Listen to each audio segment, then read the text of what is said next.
Emotional మరియు యువ ప్రేమ కథ చిత్రాలకు పెట్టింది పేరు శేఖర్ కమ్ముల. ఎక్కువ హంగు ఆర్భాటాలు లేకుండా సినిమాటిక్ స్టైల్కు దూరంగా రియలిస్టిక్గా ఉన్నట్టు అనిపిస్తుంది ఈయన సినిమాలు చూస్తుంటే. అలాగే సినిమా నిర్మాణ ఖర్చు కూడా తక్కువే.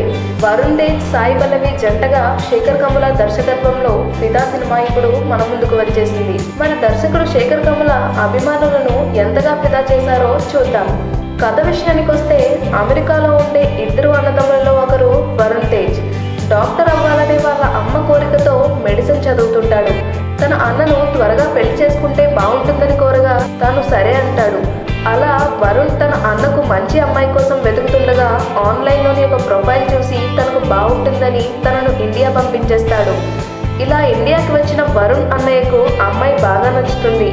కానీ తమ్ముడు కూడా వచ్చాక తన అభిప్రాయాన్ని కూడా అడిగి చెప్తానని అమ్మాయి వాళ్ళ తల్లిదండ్రులతో చెప్తాడు. ఇక మన వరుణ్ ఇండియాకి వచ్చేస్తాడు. తనను ఇంటికి తీసుకురావడానికి పెళ్లి కూతురు చెల్లి సాయి పల్లవి రైల్వే స్టేషన్కు వెళ్తుంది. ఇలా తమ్ముడి అభిప్రాయం తీసుకోవడం ఇష్టం లేని సాయి పల్లవి వరుణ్ను ఇంటికి తీసుకెళ్లకుండానే మధ్యలో దింపేసి ఆటోలో రమ్మంటుంది. ఇలా మొదలైన వీళ్ళ కథ పెళ్లిలో మరింత చనువుగా మారిపోయి ఒకరంటే మరొకరికి ఇష్టం పెరిగిపోతుంది. అదే పెళ్లికి వచ్చిన వరుణ్ మరదలు వరుణ్తో చనువుగా ఉండటం చూసి సాయి పల్లవి తట్టుకోలేక వరుణ్తో మాట్లాడటం మానేస్తుంది. వరుణ్ ఎంత ప్రయత్నించినా మాట్లాడలేకపోతాడు. అమెరికా వెళ్ళాక కూడా చాలాసార్లు ప్రయత్నిస్తాడు. ఇక తప్పక తన వదినకు విషయం చెప్పేస్తాడు. సాయి పల్లవి తన అక్క మాటలు కూడా వినిపించుకోదు. ఇక ఆ తర్వాత నుంచి వారి మధ్య జరిగే అల్లర్లు, గొడవలు, రొమాంటిక్ సీన్స్, ఎమోషనల్ సీన్స్ చాలా బాగా ఆకట్టుకుంటాయి. సినిమాను ఒక సున్నితమైన ఎమోషన్తో చక్కగా డీల్ చేశాడు దర్శకుడు.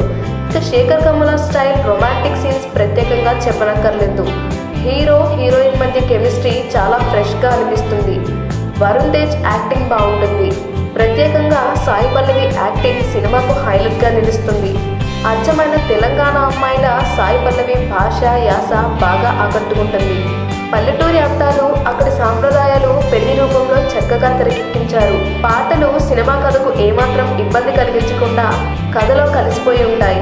పాటలు మరియు బ్యాక్గ్రౌండ్ మ్యూజిక్ను శక్తికాంత్ బాగానే అందించారని చెప్పొచ్చు.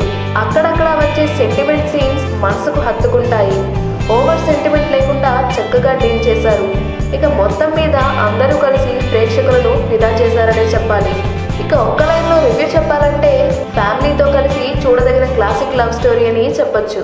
జపాన్ ఒక వంక ఈ ఆంక్షలు ఎత్తివేతకు మధ్య రకంగా రాయబారాలు నడుపుతూనే ఊహించని విధంగా అమెరికా నౌక యుద్ధ కేంద్రం పెర్ల్ హార్బర్ పైన, బ్రిటన్ ఆధీనంలోని అగ్నేషియా భూభాగాలపైన మెరుపు దాడులు జరిపించింది.